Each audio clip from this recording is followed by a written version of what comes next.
Gotta get back into the feeling of the channel, Squirrel. Do I? Yeah. It's a crazy project. It's a cataloging of someone's whole book collection. Even though it's only a third of my former collection, it is still like a good collection. I've said before it's as good as it's ever been because it's distilled, it's the best. But no, I got rid of some really good stuff. Dang it. Okay, we're looking at New Mexico books. There's 2 cases of that stuff. Hey, what can I say? I live in New Mexico and I write about the place at times. But, you know, it's all history. It's all part of the one big story. New Mexico is actually pretty significant in a lot of big stories. You may notice some books about the atomic bomb here. It's kind of relevant to all life on Earth. Same with the pre-Apollo astronaut program, major. Okay, the last video cut off with these River of the Sun books. We already looked at those. Now I'll take part of this shelf also. Well, that's what we call a stack right there. Down on the farm. Squirrel, what's going on there? There's no... Hi. Where you going, Squirrel? Chilling? Got to keep the tops of some of the cases open. Originally it was going to be all of them for the cats, but then they just didn't go to some of them, so I'm like, well, if they never go to that. Cat. Sweet Pea is obsessed with this corner. She just stares into it all the time. Working theory, it's a portal. Here's a beautiful book. This might have belonged to my sister Leanne. I got a lot of like books about the West from her. Smithsonian Guide to Historic America, the Desert States, New Mexico, Arizona, Nevada, Utah. Awesome. I love the desert. I love other landscapes too, but the desert is something special. Crazy things happen in the desert. Reality can be a lot less real out there. I feel like I've had a number of experiences in the desert where like you could see the qualities of time completely drug-free, just like you could see, I don't know, I think the actions that happen in a place imprint on it. I've had a couple of experiences of really seeing things that I thought like that's not from our time. But like, I don't know, why wouldn't an image imprint itself on the substance of what is? Look how easy a photo is to make, that's crazy. What's up, Squirrel? Anyway, the desert's all kinds of wild. But beautiful book. Look at that tapestry wall. Manganese oxide streaks. Surprised there's no streaks of white from like a crow's nest or something. That's a Canyon de Chelly. It could be.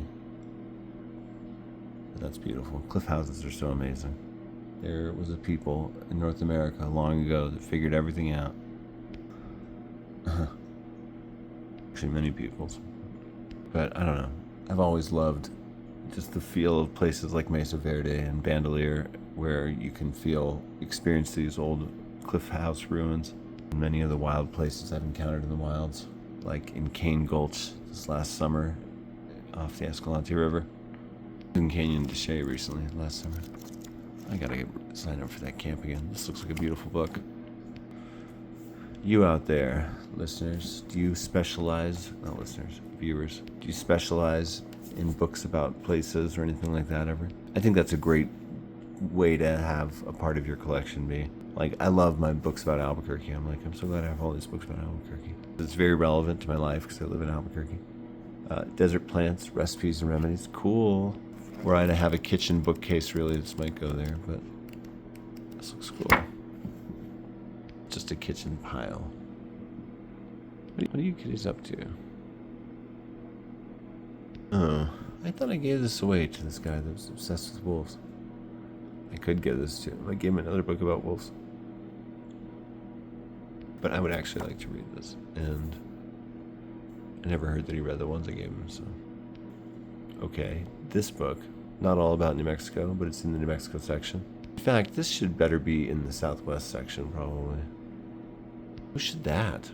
Maybe, but it does have New Mexico. I bet that's pretty New Mexico-ish, but maybe it's, wow. Just that section's already kind of crowded. Southwest. Let me think about it. Maybe I shouldn't rock the boat. Okay. Well, I've interacted with this author before. He's a cool guy. He was a little high pressure on me to do Amazon reviews, but I didn't have my Amazon account anymore, and he didn't seem to understand that very well. After I got divorced the first time in my life, after that happened, I lost a lot of my internet passwords and everything that had been on an old home shared computer, including a manuscript of a children's chapter book that I'd written for my kids called The Tumbleweed Family. It would have been great, like Randall Jarrell or E.B. White, that kind of thing. But about a family of tumbleweeds traveling across the New West. And I had read chapters to my kids and they loved it. I told them the stories of this tumbleweed family for a long time before that. Each one of the kids in the family was one of the kids in our family, kind of. And the baby was really hilarious. She was like super giant and just like really manic. And they all had separate adventures and helped other beings. One of them got trapped in a mine network under a ghost town with a horse that lived down there and thought he was a cat. Fond memories of that book. I wish I hadn't lost that. I need to rewrite that. Anyway, this book's cool. It's about wandering and walking. Gentle Art of Wandering. I used it in my book essay that was all book titles, and its finished form was a wall of books on cases. But I'm in this book. This book recounts the time I found the oldest rock inscription, European rock art in New Mexico, really in the U.S. 'Cause I'm amazing. No, because I was lucky wandering out in the desert. It was like a crazy thing that happened. I just loved some of these areas, and I went out there all the time. And, trespassing was the name of the game in my life for the longest time. Let's go trespassing. And I would collect these business cards from this one ranch in this one area. I had so many. I had like a small shoebox full. Leave them on my car when I would park because they're like, "You're not allowed to be here." I'm like, "Yeah? You got a tow truck?" History knows no ownership. Not actually true. There's also a lot of BLM land out there. And in fact, when I found this inscription from 1581, so Mike, thanks for sharing your story. Hope you enjoy the book. Your story is on page 19. David Ryan. Thanks, David Ryan. This guy also wrote a book about hiking the Appalachian Trail. I think I still have. Hiking the Appalachian Trail as an older adventurer. And he gave it to me when I was not even yet middle-aged. But I was meant to review it on Amazon, but that was one of the ones I couldn't get on there. So, sorry to anger a number of writer friends over that. I can't get into the account. And then I later realized, Amazon's like this giant evil monolith. I want nothing to do with it, so it's fine. So he's like making some like Emersonian points using anecdotes and so on. And again, this is Gentle Art of Wandering. Another example of a search image capability in action is when a person I know found what may be the oldest example of Spanish rock art in New Mexico. In this case, he specializes in wandering in an area north and east of Albuquerque. He's also done considerable research on the area. He was wandering along a dry arroyo that at one time was a major travel corridor. Today it is a seldom used dirt road. He had been to the area many times before and was following the corridor to see if he could find any inscriptions made in the rock by travelers from around 1900. As he worked his way down the arroyo, he reached a sandstone outcrop with a flat wall facing the arroyo. He followed the wall. When the wall curved away from the arroyo, the sun cast an unusual shadow, and he caught a slight variation on the wall from the corner of his eye. He took a closer look and saw a cross carved in the rock. Yeah, kind of. Well, he interviewed me a bunch, and this is based on that, I'm sure. And this is pretty close. But I knew there was this wall of what they called cowboy glyphs that were carvings from ranchers from the early 1900s on this one wall near this small cave near Tonque Pueblo. And I was looking at those, and then I followed the outcropping just a little farther on, and the sun hit these inscriptions, which looked exactly like the surrounding rock. Like the patina did not differ at all, and that's why they were hard to see. I have everything written on that area about Tonque Pueblo. We'll see those books. And I've questioned the state historian and a number of other people, are these documented? And I've since found other similar inscriptions. Anyway, let's see what else he says here. The cross was about 5 feet above the ground and close to 1.5 feet tall. He then noticed that there was another cross to the left of the first cross, and then saw several smaller crosses carved at the base of the larger cross. As his eyes continued to relax and adjust to the light, he saw that the main cross was decorated with vines and had a halo at the top. To the side of the cross there was a very faint trace of a possible inscription. He took several photographs and played with them on his computer when he got home. As he enhanced the photograph of the possible inscription, he saw what he believed to be letters with the flourishes typical of 16th century Spain. As he worked worked with the photo more, he saw what he believed to be the name Santa Maria. Oh, look, footnote. Mike Smith is a local historian whose specialty is the Sandia Mountains area of New Mexico. He's the author of many magazine articles in the book towns of the Sandia Mountains. Hey, that's pretty cool. That's a good summary of... I like that summary. That is me. But it doesn't even get into what a freak I am, you know. Well, I also knew the history of that area. Like, I knew that Coronado had mentioned those pueblos. I knew that a brass pestle and goat bones and horse bones were found at the site and all these evidences of contact. I was thinking Coronado, but this is actually older than Coronado. Wait, no, it's not. No, it's older than Oñate. Well, anyway, than the Oñate inscription at El Morro, which is currently the oldest European rock art inscription in the U.S. That's from 1605. The one I found is from 1581, from the Chamuscado Rodriguez expedition, the second expedition into New Mexico. Oh, here we go. He then went to the library to see if there was any significance to the name Santa Maria and learned that there was a priest named Santa Maria who accompanied a small Spanish expedition into New Mexico in the 1580s. This would place the expedition after Coronado, but before Juan de Oñate established formal Spanish control in 1598. He also learned that the priest Santa Maria was last seen at a now long-gone village located maybe at the most a half-mile away from the inscription. Oh, yeah. Well, it could have been further away from that. It could have been in the Manzanas. If there is a connection between the priest Santa Maria and the inscription could be the oldest known Spanish rock art in New Mexico. The jury is still out on the age of the inscription. Regardless of the outcome, this was an exciting find for my acquaintance and clearly an example of one seeing and discovering abilities in action. His common sense had him following the sandstone wall. His search image capability caught the variation in the wall, and his recognition ability saw that it was rock art. He then added to his knowledge by taking pictures and learning about the priest Santa Maria. The combination of all these made this a great wandering adventure. It was. But then I was so sad because the Albuquerque Journal ran these huge stories about it, and it made the tribe really lock down and refuse any scrutiny of the site. My friend from Santo Domingo Pueblo, one pueblo over from where this was, near San Felipe. Oh yeah, that's the other thing. When the Office of Contract Archaeology ran the GPS waypoint of it, they're like, that's 10 yards over onto BLM, onto Pueblo land. And my friend from Santo Domingo, when he saw a picture, he was all graffiti.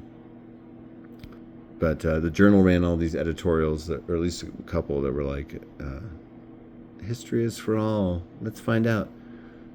An organization donated an $8,000 3D laser scan of the inscriptions, sure that they would find more. And I later found a number of other surrounding sites carved with a round-tip Spanish dagger very near here, almost undoubtedly from that same expedition, like by the same hand, including a really cool one of, it looks like an image on a horse when wearing some sort of helmet.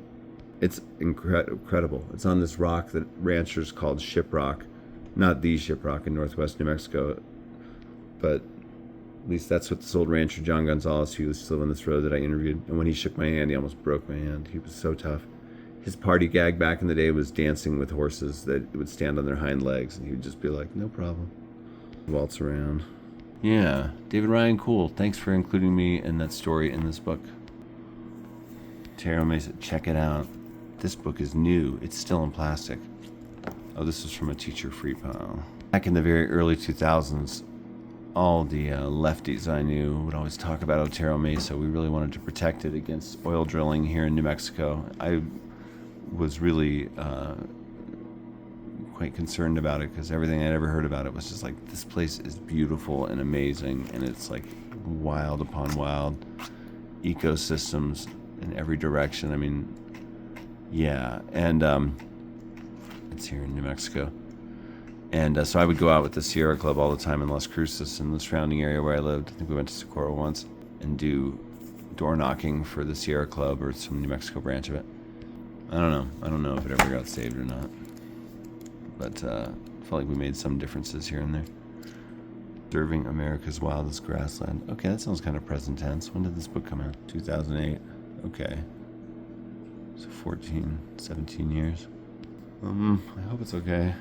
Oh, Joseph Kittinger.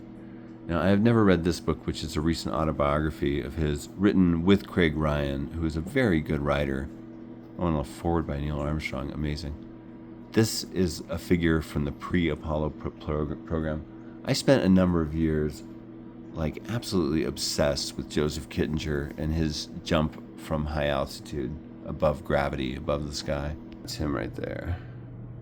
I mean, he went like 21 miles above the Earth and jumped out of this high altitude gas balloon in a pressurized suit with oxygen and fell and fell and fell and fell until he parachuted finally above Alamogordo, New Mexico. White Sands. Since been recreated and so on, but yeah, I don't know. This is the story that excites me, though. You know, it's this book was a thrill. I loved this book. I'm like, oh yeah, I love a good history book, and these are great topics. Astronauts, but like before the Apollo missions. It's like the steampunk Cube Zero version of the Apollo missions. The steampunk prequel. Oh, here's Kittinger jumping. You can watch it. I was obsessed with that footage. Boards of Canada used it in a music video. There's some great facts in here too. Like in Alamogordo, they would kidnap neighborhood cats and test them by sending them to space and having them parachute back down.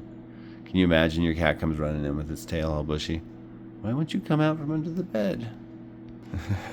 Why are you growling at us? I love this book. I read this book like a page turner. I think I read it a couple times. I also read his book about Nicholas Piantanita, who was this pet store owner who tried to recreate Kittinger's jump. It's called, sad to say, Magnificent Failure. I believe I still own that. We'll get to it. And somebody since did it, Max somebody, for Red Bull and beat the record and so on. Really beautiful part of this book too is Kittinger, like into his old age, had a dream to go do a bigger jump. It's like, I want them to take me out into space in a rocket and fling me toward Earth. And he actually made some really valuable discoveries that if they'd been incorporated and taught into NASA and taught to the crew of the Challengers, they could have survived. He basically survives that. Like, he goes higher than the Challenger when that fell apart and parachutes to safety. Yeah, I really love this book. Holloman Air Force Base is the main setting in New Mexico. That's why it's in the New Mexico section. Oh, this is kind of a beautiful, cool book. I heard Mark Simmons descended into senility at the end of his life and started like finding weird historic stuff everywhere that wasn't real. That's sad. Oh, this is a dinosaur bone. Here's its skin. JK. I met Mark Simmons. He's super cool. I'm so sad that he died. He was a cool guy. Great New Mexico author. This guy was the most legit, real historian. I mean, he also was like a real like lover of the past and old ways. He lived in a house with no electricity, wrote everything on a typewriter. That's insane. You know, honestly, I respect it, but I'm also like, join us in the modern world. You know, I remember being a dumb, ignorant, callow youth and being like, books that are just like describing what people's buttons were like and stuff. Who cares? But now I realize that some of the pleasures of history are just everything, all the details. It's all like so interesting to know, to really get a feel and you know. And if you're a writer, a lot of times when you're reading history, it's for research reasons too, you know. But I learned some really beautiful things from this book. I read this, I remember just being like, that's a good book. Daily Life in Colonial New Mexico. One of my favorite song lyrics ever, Talking Heads, there was a time before we were born. Someone asks, this is where I'll be. But I really like the first half the best, because I'm just like, that is an unfathomable thought just by itself. There was a time before you were born. There was a world without you in it. I saw proof of it in my family's whole old home movies from when they were like a complete little family without me around. That's kind of what the first chapter of my book is about. I was a wheat field. Okay, why is this in the New Mexico section? Man and Culture. Okay, I think it's because it's from an old, obscure Albuquerque press. Man in the Pageant of the Ages. What a title. Yeah, Albuquerque, New Mexico, 1944. So this should be in the antique section, but I kind of want to read it. Also, I think it might actually... No, not the weird book section. Outdated history, outdated science, anthropology, civilization... What I'm driving at now may be apparent. My thesis is that we are in the early experimental stages of civilization, that we are in a transition period from an old, mature condition to a new, higher state of existence, to which we hope man will eventually become adapted. He believes in progress is progressing through infinite blundering, but does he have a very clear idea of a goal to strive toward? The goal of civilization is decidedly nebulous in the minds of men. Yeah, people aren't even thinking about goals half the time. It's just like go to work. Well, I'm back at my old high school again in the admin, but it's kind of a different situation now. Filling in for somebody who's absent and, well, I don't know what section to put that in. What kind of book is this? Philosophy? Anthropology? He's an archaeologist. Archaeology and anthropology. Well, I know New Mexico is the wrong category, but it's so interesting that it's printed in Albuquerque in 1944. Maybe that is the most salient feature about it, but I would like to read it, actually. You can stay in the New Mexico section for now. Tempted to move you to the antiques. I'd still read the antiques. I will read one or two of them, probably. I kind of think people shouldn't, because they just don't wear well. Like I read Away to the Gaspé, and now it's all taped up.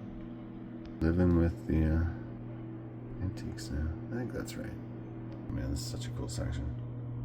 I did videos on it. I think they were very underappreciated. No one cares. That's too old. Why wouldn't you all want to hear about Textbook of General Botany? But then I did one on the Hunger Games, and it got basically the same. So my viewers are probably all bots and like 5 people. I'm completely insane.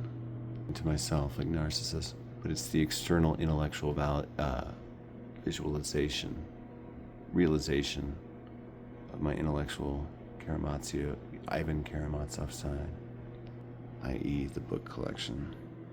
Here's a pretty. Public wants to know. What's the facts? Real. Mark Simmons was super cool, though. One time he was doing a book signing at a bookstore in Santa Fe, and I had an idea that I wanted to meet him and get him to write an introduction to a book I was working on.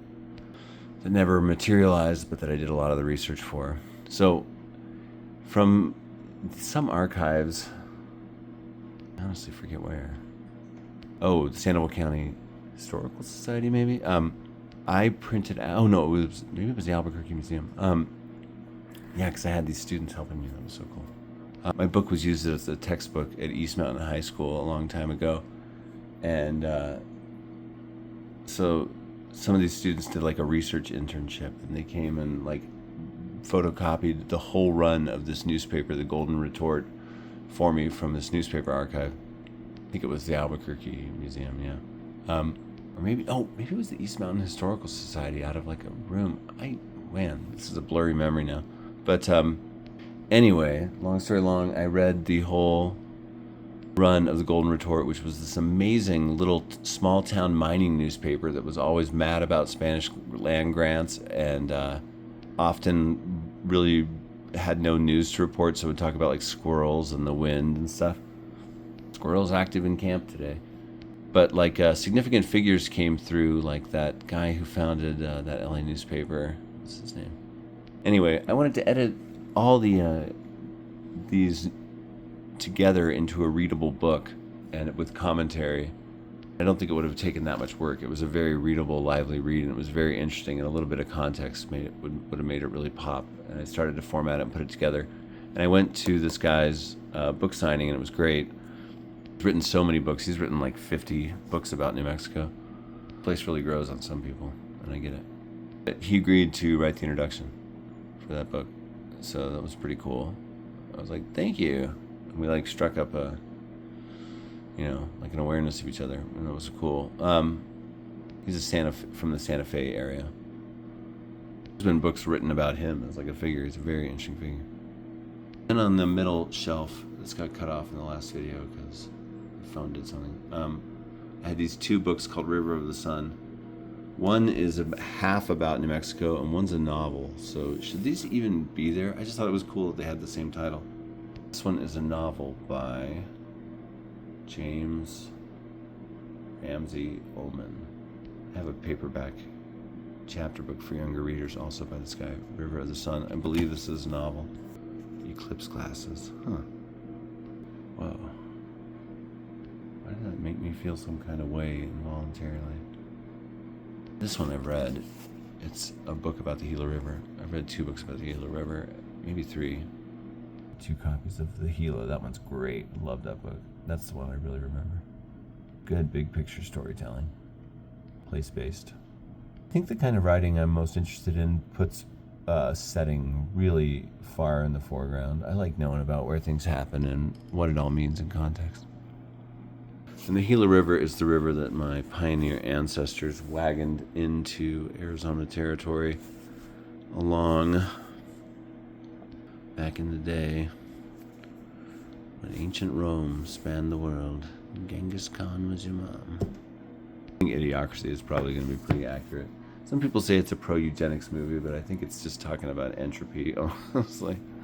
Like, people are going to remember history stupidly as time goes on. I mean, maybe there will always be disciplined historians and so on, but then you got to deal with everything falling apart. Okay, this has been some more books about New Mexico. These aren't really about New Mexico, except the Gila River does go through New Mexico, so that one kind of is New Mexico. Didn't you say you're going to put some of those in the Southwest? Maybe. There's a mention of my New Mexico story, and he is from New Mexico, but this is totally like a general book about walking. Like Rebecca Solnit's book or something, but less historical. Or, you know, essayistic. These two I think are going southwest. This I think might go general. The River of the Suns are going to stay together. That's like a neat weird thing that they have the same title and they're both old books. I think the image of two rivers of the sun is very poetic. Maybe I'll read them. Maybe not. That's easy. Ah. Good old stacks. You taught me that trick. It really is the solution, Sweet Pea. You're so good with home arrangements. There's a bug on you, Sweet Pea. There's a bug. Are you scared? Right. This has been Books About New Mexico. If you live in New Mexico, you're legally required to read all these books. The mayor and the governor, they decided they didn't want to start a family together, but they did want children, and the children are these books, and we must all adopt them. This is the way. If you live in New Mexico, you're legally required to treat these books like your children. Check it out. I moved those up. It looks nice. I mean, it's fine. And now it's just older stuff down here. 3 old kids' books and 2 books called River of the Sun. Bricks. Well, I could talk about these bricks all day. They're actually really interesting. One of my favorite funny little side scenes from the show Community is when the security guard comes in, who's kind of like a bit player that comes into some episodes here and there. The brick guarding the door, and he picks it up and he's like, actually, this is a very historic brick, and he tells him a little story about it. You could get some money for it on eBay. But stamped bricks are actually it's just it's funny in the show because it's just kind of out of nowhere. It has nothing to do with what's going on. But stamped bricks are actually really interesting, and they're like kind of a cool thing to collect. They're kind of like the NFTs of the solid actual objects world. Like, what a compact unit of something that you can own. A heavy brick. Tonke. You know, I once saw this attributed, well, you know what, just go back and watch the P.G. Woodhouse video. I really go off about the Tonke bricks in the P.G. Woodhouse video, because there was a Tonke brick on a shelf near P.G. Woodhouse books, so still there. I'll explain the Tonke bricks in that one, but they're quite significant to me, and the area is. And they are actually quite valuable on eBay. I've seen them for 40, 60, more. And that 40 was a long time ago. Prisma. How's it going, kitty? How you been? Why you biting me? Okay. These hands are like revolutionary. They look great. Squirrel. Squirrel knows how it is. She's no fool. I'll try to get one past old squirrel. Where's Sweet Pea? Sweet Pea. Sweet Pea is a powerful psychic. We don't look at her directly too much. She sends messages to us. Sometimes they're painful. So what's the deal, Squirrel? Tell us. Impart your wisdom. Your disciples are gathered. Speak. Why? Why do you withhold your truths? Share with us your great wisdom, kitty. Share with us. Sweet Pete, Squirrel won't share her wisdom. It's not fair. Right, anyway, books about New Mexico. You know, I think the problem here is that it's like pretty late. Pretty tired and had kind of a long day. There's so much in my life that would just make a weird movie or show. Everything, every aspect, 100%. You know, anyone out there have like a reality TV crew? I'm not saying it's all that interesting. I'm just saying, like, back me up here. Tell me this is real and like actually happening around me. I mean, I live in a really poor area and I see crazy stuff all the time. I have an eccentric writing group that I've met with for 20 years. Work in a high school, my old high school. It's never been normal, not once. I don't know. My life feels very much like an Ouroboros, just like my book. Like it's all turned back in on itself. I look in the mirror and I see Squirrel's face. What does that mean?